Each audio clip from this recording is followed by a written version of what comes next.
Seorang pria berinisial S, 39 tahun, warga Menggala, Kabupaten Tulang Bawang ditetapkan sebagai tersangka kasus korupsi jembatan Kali Pasir oleh Kejaksaan Negeri Lampung Timur.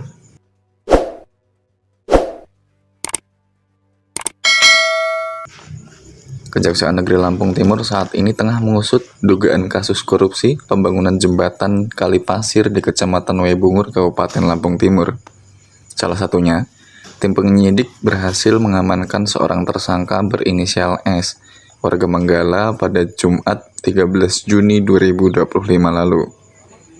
Kepala Kejaksaan Negeri Lampung Timur Agustinus Baka Tangdililing melalui Kepala Seksi Pidana Khusus Kejari Lampung Timur Marwan Jayaputra mengatakan, tersangka diduga terlibat dalam tindak pidana korupsi yang menyebabkan kerugian negara mencapai 2,3 miliar dari total pagu anggaran pembangunan jembatan yang menelan biaya lebih dari 9 miliar. Ini dimenangkan oleh CV usaha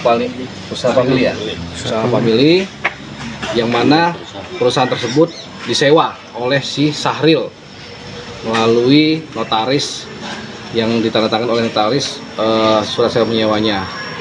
Nah, saudara Sahril ini yang mengelola terkait masalah kegiatan ini sebagai pemilik, dan pertanggungjawabannya pun di dalam surat pernyataan sewa menyewanya menyatakan bahwa sepenuhnya dilakukan dan dilaksanakan oleh si Sahril dari proses pelaksanaan maupun keuangan maupun administrasinya. Nah, setelah kami melakukan pengecekan terhadap rubuhnya jembatan tersebut, terdapat kekurangan kualitas dan volume dalam pelaksanaan kegiatan tersebut, yang mana sudah dilakukan penghitungan dari pihak teman-teman UBL sebagai ahli teknis, dan sudah dilakukan penghitungan kerugian negara juga oleh teman-teman dari Kejaksaan Tinggi Lampung melalui auditor intern kami.